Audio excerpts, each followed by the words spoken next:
El reloj marca la mitad del día y por CNN compartimos 60 minutos. Entrevistas, actualidad y todo lo que llega de la mano de nuestros columnistas. La mitad del día, junto a Claudia Kowalczuk.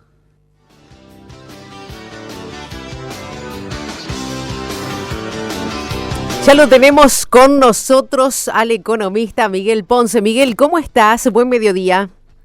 Muy buen mediodía, Clau, para vos también y para todos tus seguidores. Vos sabés, Miguel, que cada miércoles tengo un incentivo, porque hablar con vos, que sos economista, sos el especialista, y creo que a toda la gente, o a la mayoría le debe pasar esto, dice, ay, el economista, quiero escucharlo, porque algo nos va a acomodar de nuestras finanzas, ¿viste? Ponemos mucho oído en lo que dice un economista, en este caso a vos, acá en el programa. Contanos, ¿qué pasa con nuestras finanzas? ¿Qué va a pasar después de las elecciones? Hay mucha preocupación en la gente, ¿eh?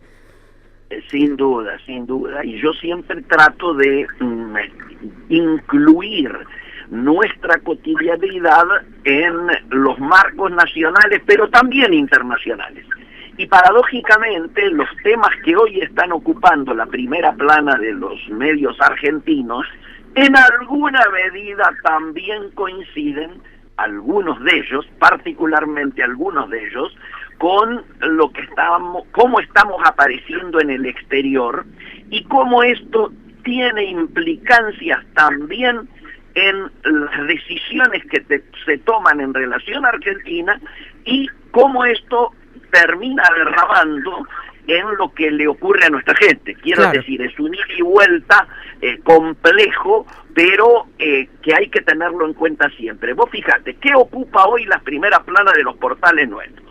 Punto uno, obviamente el escándalo, ¿no es cierto?, de las coimas, de lo que estaba ocurriendo en discapacidad, no había dinero para las prestaciones, pero sí había dinero para las coimas, bueno, todo esto que todo el mundo está hablando de esta situación. Lo segundo es, ¿qué va a pasar hoy con una licitación de letras, ¿no es cierto?, de papeles de deuda en pesos que tiene Argentina, que por supuesto está directamente vinculado a la tasa que se pagan los bancos, la que tiene que pagar nuestra gente que está endeudada, la que pagan las tarjetas de crédito, la que paga el PYME que tiene que ir y descontar un cheque, que por supuesto son, como lo hemos charlado contigo la última vez, son cifras, son tasas astronómicas que hacen imposible el desarrollo normal de la actividad productiva de la economía real.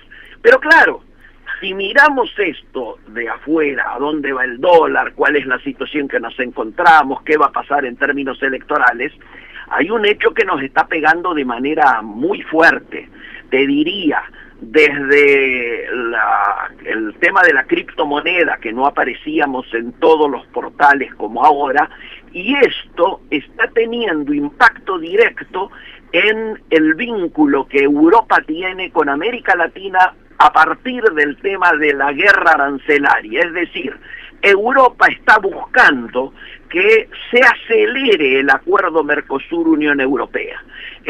Yo hasta el fin de semana venía muy preocupado porque objetivamente todo indicaba que con la excusa de que se demoran los papeles legales en llegar al Parlamento Europeo, a la Comisión Europea, durante el 2025 no íbamos a firmar ese acuerdo. Claro, en las últimas horas hubo dos hechos que tal vez generen alguna expectativa. Una charla entre Lula y Macron pidiendo acelerar este acuerdo y algo que ha ocurrido hace una hora, y yo acabo de comentarlo en un canal económico, que es que el presidente del Partido Popular Europeo, que es el que maneja el bloque mayoritario dentro de la Comisión Europea, ha pedido urgencia en la aprobación y en la puesta en marcha del acuerdo Unión Europea por dos temas. Uno, en la situación con Estados Unidos, ¿no es cierto?, donde los aranceles de Estados Unidos están castigando fuertemente a Europa, y segundo, la competencia china. Entonces, en ese marco, ellos están, lo que antes tenían ubicado como número 2 de prioridad, primero México, segundo Mercosur, ahora ubican a Mercosur como la primera prioridad, la más urgente. Así que allí podemos llegar a tener novedades. ¿Qué es lo que está afectando a lo nuestro? el escándalo que estamos teniendo, donde entonces muchos se preguntan, y también en Estados Unidos se preguntan y se colocan en el mismo modo que las empresas, es decir, wait and see, esperar y ver. ¿Qué ocurre con el escándalo? ¿Cómo desemboca el escándalo? Y sobre todo, ¿qué pasa con las elecciones? Si esto impacta o no en las elecciones y cuál sería el resultado electoral. Por lo tanto, estamos en una situación en la cual muchísimas de las cosas que le pasan a nuestra gente están vinculadas a hechos que tienen que ver con la política y con nuestro vínculo con el exterior. ¿Se entiende? Sí, perfecto. Ahora, todos estos acuerdos negociados, ¿cómo nos salpicaría a nosotros? ¿Para bien o para mal? ¿Qué ves vos, Miguel? ¿Qué visión tenés? Obviamente que este escándalo externo, este escándalo que compromete al presidente y a su hermana, nos genera una situación de desconfianza grande, y por eso el famoso wait and see, esperar y ver, que está vinculado a qué pasa con uno de los dos grandes países que integran el Mercosur. Es decir, Brasil está haciendo esfuerzos por acelerar el acuerdo, y que a su vez es uno de los países más castigados por los aranceles, porque le han puesto el 50%, versus el otro gran jugador del Mercosur, que es Argentina.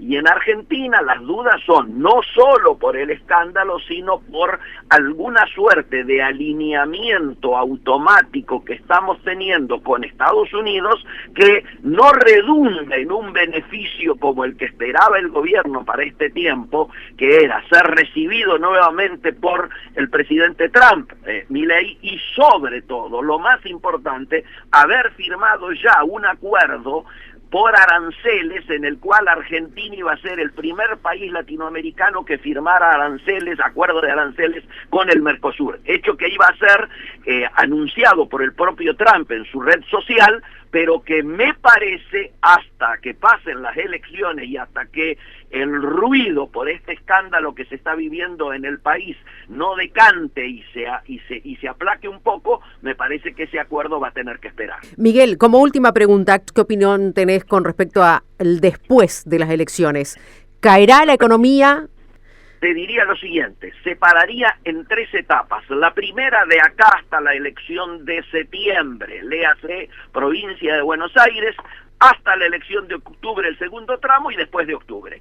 Yo antes, cuando hablaba contigo, te decía, hasta las elecciones de octubre, el plan La Molina continúa, es decir, siga, todo como está hasta ahora, altas tasas, caída de ventas, recesión, pero con la inflación bajo control y los dólares aceptablemente bajo control.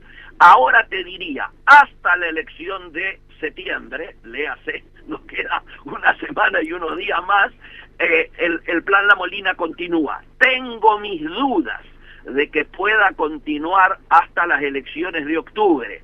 50 y 50, digo, 50 posibilidad que sí, 50 que no. ¿Por qué? Depende mucho de lo que ocurra hoy. Hoy hay una licitación por casi 10.000 millones de dólares de endeudamiento en pesos, que hay que ver cómo reaccionan los mercados, porque digámoslo con todas las letras, ya el gobierno tenía en contra a los sectores industriales, tenía en contra ahora a los sectores del campo, que se vieron defraudados en la rural, y además precios y retenciones continúan no dando satisfacción.